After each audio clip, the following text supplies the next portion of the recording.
လေးပါတော့ဒီတာဝါလေးဆော့ပြမှာဖြစ်ပါတယ်ဖေလာကိုဆော့စီခြင်းနဲ့မော်နော်တာဝါလေးရှိလို့ရှင်ကွန်မန့်မန်ကလေးပဲနော်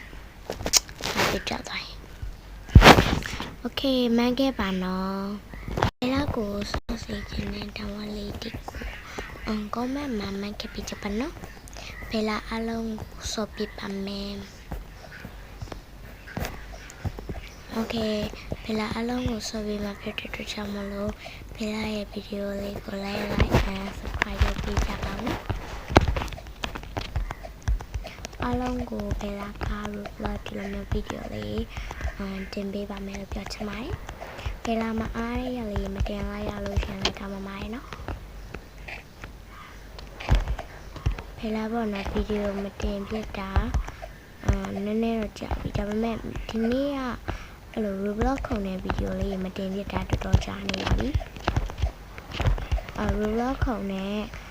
ဗီဒီယိုလေးဒီကိုကြည့်ချင်တယ်ဆိုလို့ရှိရင်တော့ဖေလာ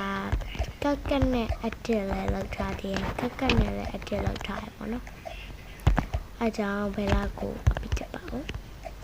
ကက်ကက်နဲ့လည်းအတက်လောက်ထားပါတယ်โอเคဒီပဲ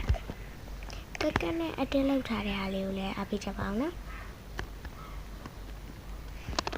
โอเคဖေလာဒါမျိုးလေးကိုဘယ်လိုရွေးရလဲဆိုတော့အဲ့နည်းနည်းမာနေတဲ့ဘက်ကိုဖေလာရွေးလိုက်တာဖြစ်ပါတယ်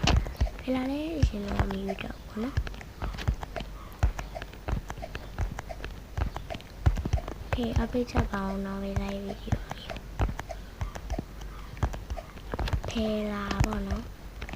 ဆော့သေးခြင်းတဲ့ဗီဒီယိုဒီရေးပြလို့ရှိရင်မဆော့ဖြစ်ဘူးဆိုလို့ရှိရင်လည်းဖေလာတောင်းပါပါတယ်ဖေလာပေါ့နော်အခုတော့တိတ်မအားဘူးအပြင်းနေပါလေဆိုရဲဆိုတော့ဖေလာကိုအပီချက်ပါဦးဒါပေမဲ့ဖေလာမအားတဲ့ရက်လေးတွေဗီဒီယိုမတင်ပြတာလေတောင်းပါပါနော်အိုင်ပြုတ်ကြသွားပြီโอเคဖေလာကိုဆော့စီခြင်းနဲ့တာဝါလေး comment မှာမှတ်ခဲ့ပါတော့ဖေလာအားလုံးကိုဆော့ပေးပါမယ်တာဝါပဲနော် OB တွေပါလေဖေလာမဆော့ပေးပါဘူးတာဝါပဲဆော့ပေးပါအားလုံးပဲဘိုင်